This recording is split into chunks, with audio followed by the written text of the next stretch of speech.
Governor Burgum, thank you so much for taking the time to sit down and discuss a few things with me today. I kind of want to start back when you made the announcement that you were leaving the race for president. When we spoke in November, you were keen on staying in at least the first two races. You even said, debate or no debate, you would continue. Why then did you make this decision to leave? A person who's driven by data, and I think it was clear that combination of external forces and also the direction of where the voters were going is that the race was going to consolidate quickly. This primary race was unusual. We've never had, I'll call this Grover Cleveland moment, but we've got a former president running in a primary. So we kind of had two incumbents this year, President Biden, President Trump. So it was very different than a typical presidential primary.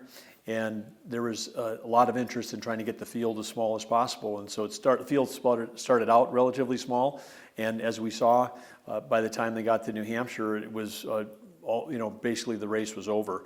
And so I made a decision, particularly when I respect and am grateful for all the people that were helping fund the race, but I didn't want to spend another dime of people's money if I felt it was futile. And of course, we've got a stark choice now, President Trump versus President Biden. And as you know, I endorsed President Trump and continue to support him because with President Biden, we're going the wrong way on economy, energy, and national security, and those were the three things that I was running on. So what did you learn from running in the presidential race? Well, first of all, I just want to say on behalf of First Lady Catherine and myself, it was such an honor for us to tell the North Dakota story. Because when you're running as a sitting governor, people they want to know about you, but they tell us about what's going on. And the North Dakota is such a blank spot in the nation's mind. It's one of the things that I really learned was that, wow, there's particularly on the two coasts, people have a perception about North Dakota that's way misaligned with what's actually happening here in terms of the strength of our economy, the beauty of our land, the strength of what we do both in energy and agriculture, technology. So it was an honor to represent our state. I've always been a champion and cheerleader of North Dakota, and so that was very fun to have that platform to be able to do that. I also learned that we met so many people, and a lot of them felt like people from North Dakota, because small towns in Iowa, small towns in rural New Hampshire were people that just care deeply about the future of this country and are very, very engaged. They're not just, watching a TV show at night and posting something online. These are people, I met people that had met every presidential candidate in both parties, every primary candidate for the past 30 years. And they had autographed books and photos to prove it, and they're really in tune with the issues. And I just think it was exciting. American democracy works when you've got people that are very engaged. Did you ever think you would get as far as you would get in the presidential race? Well, absolutely. And of course, as I stated, we had every intention, and I'll call it, if it had been a normal year, we would have made it to Iowa, New Hampshire. But it was, we came up with a decision ahead of that time to say, hey, we'd better to help. If the consolidation is happening, let's get behind the individual that's going to do the best for the Republican Party, do the best for North Dakota, and do the best for the nation right now. And so that was the decision. But yeah, we fully expected to be able to be in it that far. And one thing that did change is we knew we could raise enough money to really run a competitive campaign in Iowa and New Hampshire. But along the way, something that was different versus all the other presidential campaigns was they started having a national polling criteria to make the national debates. And once that happened, it really wasn't about Iowa and New Hampshire anymore. It was about national name recognition, and that accrues, the benefits accrue to people that had already run for president 8 years ago. I'm not talking about President Trump, but there's other people on stage that have been running for years. They're in the news all the time. They live in East Coast media markets. So it's certainly a disadvantage for anybody that would have been coming from, say, North Dakota, where just have got lower name recognition. And we had to divert resources to try to drive name recognition up nationally that could have been spent helping normally would have been used in Iowa and New Hampshire. As you know, Governor, campaigns are very expensive in funding and all that. I'm curious, how much of your own personal money did you spend on the campaign? Well, it was significant that we spent on the campaign because, as you know, with the federal campaign requirements is the maximum anybody can donate to a campaign is $3,300. And you can't, it's very difficult to raise, when you have no name recognition, to raise small dollar donations to be able to pay for the things you need to do in a campaign, which includes staff and travel and TV advertising. And when you started doing TV advertising nationally, that got expensive in a hurry. I noticed that you didn't attack former President Trump while on the trail like many of your other rivals. Why was this? Well, I didn't really attack any of the other Republican rivals either. I mean, my focus was on President Biden. That's who I was running against, was President Biden. I wasn't running against the other candidates. And that was also another learning, because if you want to, in a world where the business models are driven by clickbait and driven by conflict, nobody watches a 2-hour debate. But everybody watches the 20-second clip of two candidates fighting with each other. So I wasn't willing or interested in participating in any kind of personal attacks on other candidates. So therefore, you got less press, you got less talk time, you got less questions during those debates. And so it's interesting. I mean, it's not really set up to help educate voters about who's got the character, the competence, and the qualities to be president. It's really about conflict, inter-candidate conflict. That's what sells. And so that was another big piece of learning. Do you think you will ever run for president again in the future? I certainly wouldn't rule it out. I mean, it was an honor and a thrill to do it, and I certainly believe now more than ever that somebody from North Dakota, we've got so much to offer this country in terms of common sense, the values that we derive from our small towns where neighbors help neighbors. And in North Dakota, we understand energy, we understand the economy, we understand national security, and these are the things that affect every American. So I certainly hope someday that if it's not me, that there'll be other candidates running, if certainly from the Midwest, if not from North Dakota specifically, because I know this country could use some of that common sense. So you were kind of silent all of December and part of January after making the decision to leave the presidential race. What was going on during this period of time behind the scenes? Part of it was, was just digging back into the job of being governor. And during the time that I was campaigning, I was able to keep up with all my constitutional duties. Even when I was traveling, I was able to, through Microsoft Teams, which is the app the state uses for video conferencing, to attend meetings and drive meetings. And with the great cabinet and great leadership team we have, I was involved in every decision we needed to be made and kept things rolling. But when you finish that and all of a sudden your calendar frees up, there was a lot of, hey, there's somebody that needs to meet with you. Time to reconnect a little bit with family too, because of traveling a lot. But the other thing, it turns out, more people reached out when we dropped out of the race than when we announced. Because when you announce, it's the people that know you when you start. A lot more people knew us around the nation when we dropped out. So again, trying to be responsive to all the people that were reaching out. So there was a lot of work that first couple of weeks after dropping out, or just sharing gratitude with people that we'd met along the way, people that were interested in North Dakota, people that had supported us. So it was an extremely busy time after dropping out. So all of a sudden on January 14th, you came out and endorsed former President Trump, as you said. I've seen your interviews as to why you did so. He correlates with the platform that you were running on. Were there talks going on with Trump back when you got out of the race? Well, President Trump was very generous in that the day that I suspended the campaign, he was on statewide talk radio in North Dakota singing, Catherine and I's praises. And I was a little bit startled to find that out because, we're in meetings, we're busy working, and then somebody's like, hey, President Trump's on the radio. And I'm like, in North Dakota? Yeah, he's talking about you. So it was, and that was, because there's other candidates that I'd been campaigning with. I might have got a text 2-3 days later, some of them had never heard from, but here's the president. And I think it reflects how dialed in he is. And of course, it was interesting, I was so honored to have Senator Hoeven and Senator Kramer had both endorsed me. And then that day, they were endorsing President Trump, so he was, had a reason to dial in. But yeah, that was very generous. But he and I had a terrific working relationship when I was governor and he was president. That was a fantastic relationship we had. We got a lot of things done together. I think there's a lot of mutual respect for both of us coming as outsiders in 2016 as business people into government. So that was that was fun. Although Governor Burgum supports the former president now, while he was still running, Burgum was asked this question. Would you ever do business with Donald Trump? I don't think so. Why? I just think that it's important that you're judged by the company you keep, and You just wouldn't do business with him? no, I wouldn't.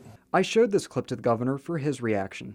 Governor, you say right there that you wouldn't do business with the former president. However, aren't you in fact doing business with him as you're endorsing his campaign, so giving him money, and have been working with him as a surrogate on the trail? No, I think those are very different things. I mean, this was a very specific question that was, 45 minutes into an hour-long. I don't know, how do you describe a interview with Meet the Press? But if you're a Republican, you wouldn't describe it as a collaborative experience. So you're deep into that interview, and there's another gotcha question. And in my mind, when I was sitting in Fargo thinking about that, I was kind of going, hey, I've spent most of my life in software, and he's a New York real estate developer, and he didn't ask me. If he'd asked me, will you support the eventual nominee, I would have said yes. Even if it's President Trump, yes, because I said that dozens and dozens of times on the trail. So when people say, oh, you're supporting President Trump, I'm so surprised. Like, why should people be surprised when I've said all along, I'm going to be supporting the Republican? And so I think it's a gotcha question. But still a business deal. That was a question about business, but in terms of the experience, in terms of the leadership, and the question is Trump versus Biden, and we've got someone who's under President Trump, the world was at peace, America was prosperous, our energy sector was moving ahead in a way that was helping create world stability and world security, and our borders were secure, and now we've gone the opposite direction under Joe Biden. Well, being a successful business person as you were and are a governor, you've seen what's come out on former President Trump regarding his businesses and things. So I'm kind of trying to tie those two together, because you obviously know how to run a business, but it seems that former President Trump really doesn't. Say that last part again. I said, but it seems that former President Trump really doesn't know how to run a business very well, and how that would correlate with, how you would handle a business. Well, I would disagree with that with President Trump. I mean, obviously he's had tremendous successes over his lifetime, and this latest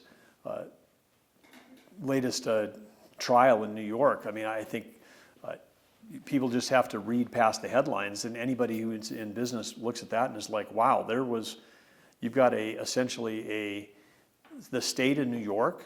I mean, there's not a plaintiff. I mean, there's not a victim. There's no one that lost a dime, not a bank, not anyone. So how the state of New York, on a politically motivated a trial, can say that there's a fine of $355 million plus penalties when no one lost a dime? I mean, it is completely, as a business person, I look at that and doesn't take President Trump's name out of that. If that was any other person in America, where the state of New York was going after a person conducting business in their state, because they trying to protect the banks in New York from the last 15 or 20 years. I mean, I thought the banks in New York were the smartest, most savvy people in the world. Turns out, when they testified in that trial, did they lose money? No, all the loans were paid off.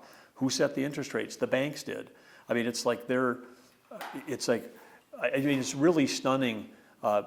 It's stunning to me that you can have a verdict like that. I mean, I know they'll appeal, and I expect it'll be overturned, because I think that whole thing is completely ridiculous. And they're saying, oh, well, real estate, valuations. What's the value of a software stock before and after the .com? What's the value before and after the world financial crisis in 08, 09? What was the value of real estate asset during COVID? Well, all of these things fly up and down, just like the stock market. You just can't go and look at it on a chart someplace and look it up and go, here was the daily fluctuation. But when you are going for a bank loan, you got to pick a point in time and say, this is what I think it's for. And now we got a Attorney General of New York, who's, I would think, has real job. I know what the Attorney Generals do.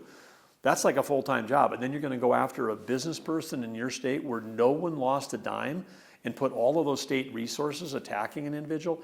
There's not any way you can conclude that this wasn't 100% politically motivated, because No one lost anything, and no one's being protected. It's all, but it's a.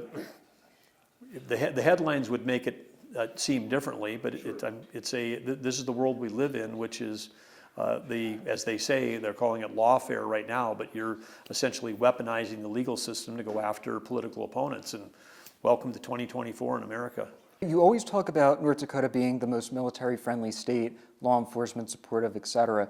The former president has called veterans losers, and during the January 6th attack on the Capitol, some officers died protecting the Capitol, some even committed suicide, not being able to deal with what happened. So you think it is okay to allow a person like this another opportunity to serve?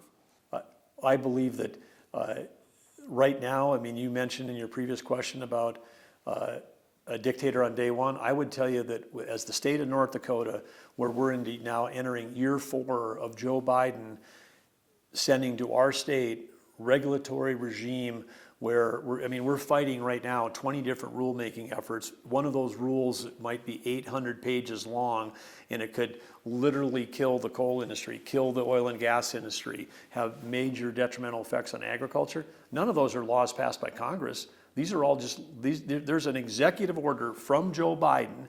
Look it up. It says every agency is responsible for trying to figure out a way through a regulatory regime to try to basically kill off anything related to fossil fuels.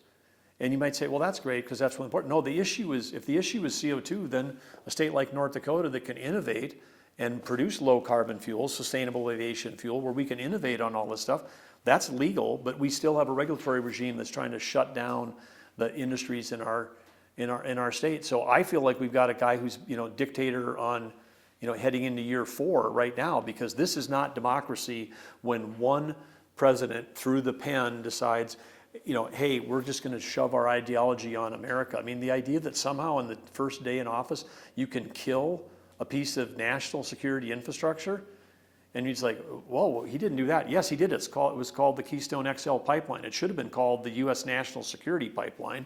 But the idea that you could take a legally operating entity that had already spent billions of dollars building that infrastructure with their investors, moving a product that is essential to daily life in America, that's a legal product.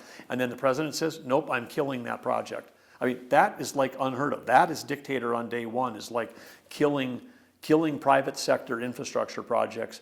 I mean, so it's like what's interesting to me is the bias is so strong that everybody's like, no, Trump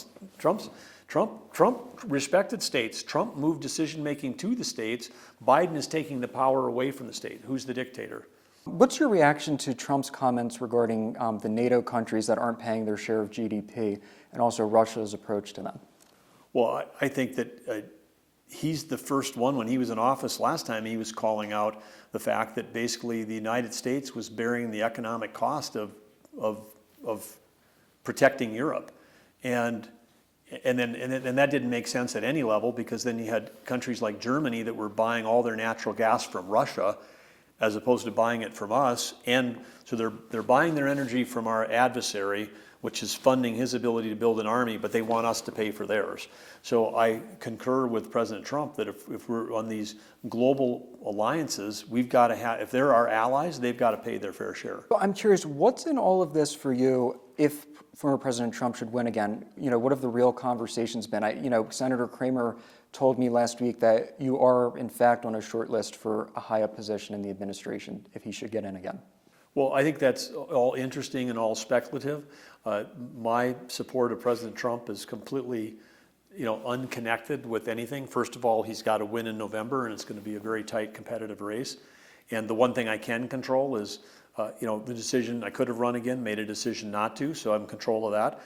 And the one thing that if I know that is certain for me is there's going to be opportunities in the private sector, beyond being governor, and that's the thing that I would look forward to. But I'm not in any discussions with anyone. But I get very excited about technology and the future and where technology is going. And I think there's so many opportunities to have an impact, positive impact on our society and on our economy and on our communities in North Dakota, which is what I was doing before. This creating jobs, having an impact, giving back, and so I think you'd expect to see more of that after I leave here. You're not running for a third term, as you said. You said it has had nothing to do with former President Trump, and you may go back to the private sector. Is the private sector still the case, and why was this the right time to get out when you've said this is the most rewarding job? Well, when we decided to run, Catherine and I, we always thought about it as 2 terms, and it was, in some ways, it turned out to be a lot more than that. I mean, when you think about, we started with DAPL, we had a global pandemic, we had floods and fires, and we had, the pandemic wasn't just that aspect. I mean, we had, oil production fell through the floor. We had, prices collapsed. I mean, there was a global economic crisis that was going on. So interesting time to be an operating leader, trying to manage state budgets. On the day we took office, I mean, we were facing a $1.7 billion budget deficit. We solved that and solved, clearing out the DAPL camps in the first months in office. So this has been a supercharged 8 years in terms of what's gone on. So in some ways, in sort of dog years, I guess in dog years, we've served a lot longer than 8 years already. But I think I do believe in term limits. We campaigned on them when I ran the first time. Glad that they got passed at the ballot. I hope that they get completed so they apply to all elected officials and not just the governor, all elected statewide, because the governor serves on many boards, and it would be, I think it's sort of unusual that the chairman would be the one that's term limited, and then everybody else can stay on indefinitely. So I think term limits is good. A good thing, good for the state, good governance. So in some ways, respecting that, and in some ways just saying, hey, we think there's an exciting future ahead of us. So possibly a return to private sector. Are you ruling that out? No, the private sector is the one thing I can control. I mean, I'll work hard, do everything I can to make sure President Trump gets elected in November. But the one thing I do know for sure is that my term is going to be done as governor on December 14th, and I know that there's going to be a lot of opportunities in the private sector. So your announcement kind of sparked many candidates announcing runs, including Kelly Armstrong and Lieutenant Governor Miller. You endorsed Miller last week. I know you're really good friends with Armstrong. Why did you support Miller over him? Do you think this was viewed as a slap in the face to him? Was there a conversation with him before this? Well, there was a conversation. I talked to Kelly ahead of time, and Kelly and I have had a great working relationship during his time as governor and congressman. We get to work together. And if Kelly had kept running for Congress, I would have kept supporting him. I've endorsed him for Congress. I've supported him financially when he ran for Congress, and if he was going to keep running for Congress, I would have done that like the rest of my life, because he was an outstanding legislator when he was in the state Senate, and he was a terrific congressman. I mean, compared to stack him up against the 435, and we had a great congressman. But one thing I know about this job is it's not a lawyer's job. Kelly's, I'm sure, a great lawyer too. This is an operating job. When you're the governor, you actually have to run the state of North Dakota. It's budgets, it's hiring, it's people, and it's tens of thousands of people and billions of dollars. And I think the perfect background for being governor of North Dakota is being a CEO. And we've had Ed Schaefer, John Hoven, Jack Dalrymple, myself, and we've got 32 years of the state running well because we've taken people with business and private sector backgrounds and put them in the governor's office. And Tammy Miller, outstanding CEO, outstanding executive, and was running a 3,500 person company based in North Dakota and border states. I mean, they operate across 27 states. I mean, her performance that she's had here, first as chief operating officer and now as lieutenant governor. I recruited her from the private sector. And so it's she's ready to step in and do the job. And being the job of governor, as people understand it, I mean, some people think, oh, it's a big political job. This is a big actual executive operating job. And so that's why I'm supporting Tammy. Let's talk about the border. You've been down there many times as governor and have been outspoken on the border issue. You've even have some of our Guard troops going back and forth there. Why did you see the need to help on this front? Well, there's been two kinds of Guard deployments during the time that I've been here. Some are state authorized, which I support, where the state picks it up, and others, like the groups that are down there right now, were asked federally to come down and are federally paid for. So we've had groups flying Lakota helicopters. Those guys wrapped up their mission last fall. They were flying from the Gulf Coast to the Pacific Ocean, flying night vision with night vision helicopters, was down and visiting those guys last summer. They're doing interdiction with some of the biggest, transnational criminal organizations in the world. I mean, this is, and to see what our folks are doing and how they're protecting this country, because when we take a look at under Joe Biden, we're now between known and unknown. I mean, we have the known gotaways is 1.8 million. Legal asylum seekers and encounters is 8.2 million. So we're now more than the entire city of New York. 10 million people have come into this country under Joe Biden. And then there's another category, which you're getting the briefings, which is the unknown gotaways. So that is estimated it could be 25% that we don't see them on camera and we don't have contact with them. And those are the people that are, I'll call them, good guys and bad guys. The good people that are seeking asylum, when they get across the border, they look for a North Dakota National Guard trooper and say, I'm here seeking asylum. They will seek them out. You don't have to chase them down. They're like looking to be apprehended because they know that under the Biden administration, they're going to get a bus ticket and they're going to get some free expenses. And they've sort of won the lottery by just walking in and asking. The people that are the unknown gotaways and the gotaways, the 1.2 million and the perhaps 2.5, when you look at the countries where people are coming from, you just have to extrapolate and say, look, if we've got people coming from Syria, Iran, Russia, China, I mean, all the people that were North Korea, everyone who's considered an adversary, nuclear powers that have regimes that want to destroy America, and they're sending people into our country and we're not apprehending them. I mean, this is not, 2016, this was an immigration issue. 2024, this is a national security. And then you look at the issue, and then you look at the last week, and you look at, everything from, murders to sexual assaults to what's going on across the country, the violence from folks that come through. Now it's a public safety issue.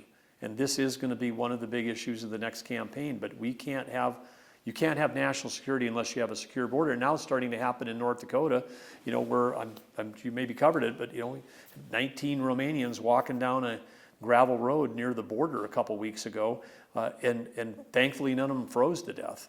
I mean, but this is, the northern border crossings are starting to increase as well, and where's our border patrol?